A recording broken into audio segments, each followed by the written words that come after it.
রাজ্যের বিভিন্ন প্রান্তে ইডি তল্লাশি। খুব যথোপযুক্ত ব্যবস্থা হয়েছে। আপনি যদি তাকিয়ে দেখেন সৌরভ রায়ের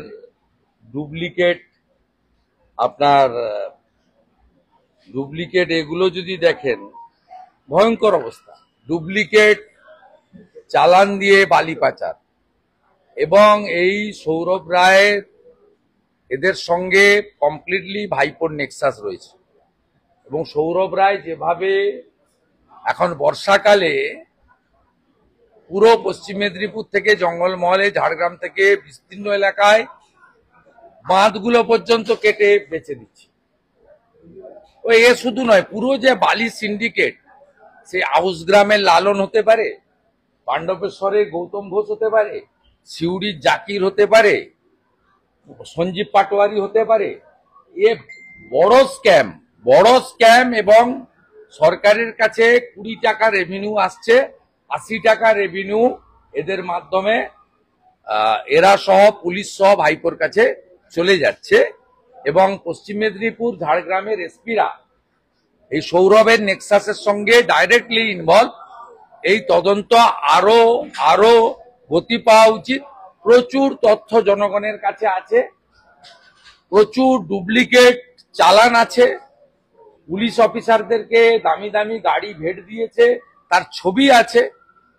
এদের বিরুদ্ধে আরো কঠিন ব্যবস্থা তদন্তকারী সংস্থা নেবে, প্রয়োজনীয় তথ্য জনগণ পাঠাবে, এটা আমি আশা করি।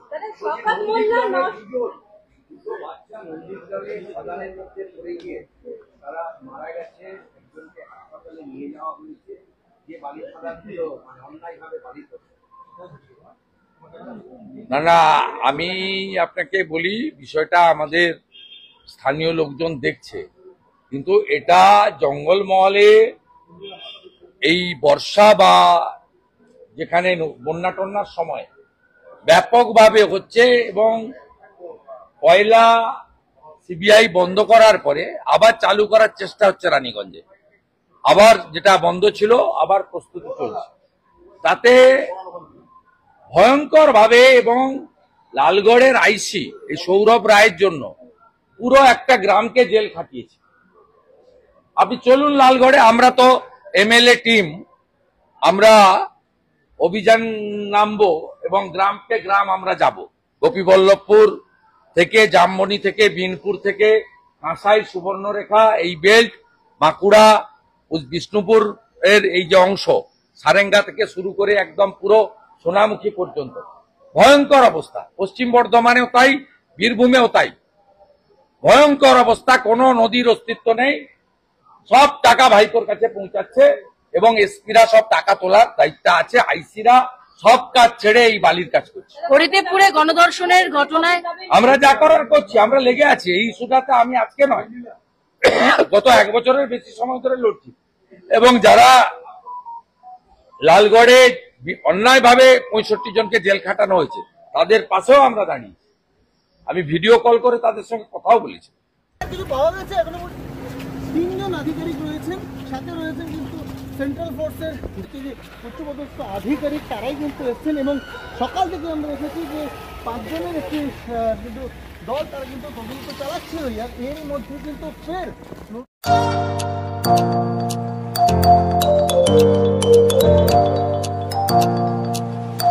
উন্নত ও অত্যাধুনিক চিকিৎসা পেতে আর দূরে নয়, আপনাকে আসতেই হবে জেলার বৃহৎ মাল্টি স্পেশালিটি হসপিটালে, ওম হসপিটাল, ললাট, পশ্চিম মেদিনীপুর। এখানে পাবেন 24x7 এমার্জেন্সি সার্ভিস। এখানে চিকিৎসার ক্ষেত্রে সমস্ত রকম অত্যাধুনিক পরিষেবা পাবেন। এখন থেকে আর বাইরে যাওয়া নয়, একেবারেই কাছে সমস্ত চিকিৎসা পরিষেবা পেতে চলে আসুন ওম হাসপাতাল। রোগী ভর্তি, অপারেশন, আউটডোরে রোগী দেখানোর সুব্যবস্থা। এখানে ICCD, HDD, dialysis unit, burn ইউনিটের পরিষেবা পেয়ে যাবে। এছাড়াও general surgery, gastro surgery, onco surgery, orthopaedic, spine surgery প্রভৃতির ব্যবস্থা পেয়ে যাবে। কলকাতা, কটক, ভুবনেশ্বর এলাকার প্রখ্যাত চিকিৎসক ও সার্জেনরা এখানে রোগী দেখছেন। রোগীদের সুবিধার্থে 24 ঘন্টা চিকিৎসা পরিষেবার পাশাপাশি থাকছে 24 ঘন্টা অ্যাম্বুলেন্স পরিষেবা। উন্নত মানের যন্ত্র দিয়ে আল্ট্রাসোনোগ্রাফি, এক্স রে, ও রক্ত পরীক্ষার ব্যবস্থা রয়েছে। একই ছাদের তলায় সমস্ত রকম পরিষেবা পেতে চলে আসুন ওম হাসপাতালে। একটি বেসরকারি উন্নত মানের হাসপাতাল। প্রতিদিন থাকছেন অভিজ্ঞ চিকিৎসকেরা।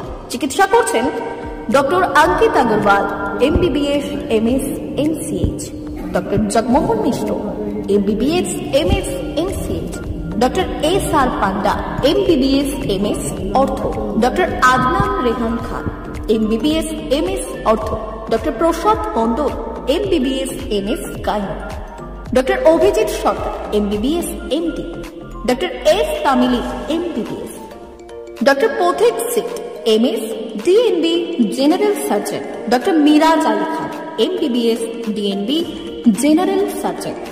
অল্প খরচে সুচিকিৎসা পেতে চলে আসুন ওম হাসপাতালে। একেবারেই আপনার হাতের কাছে উন্নত মানের চিকিৎসা।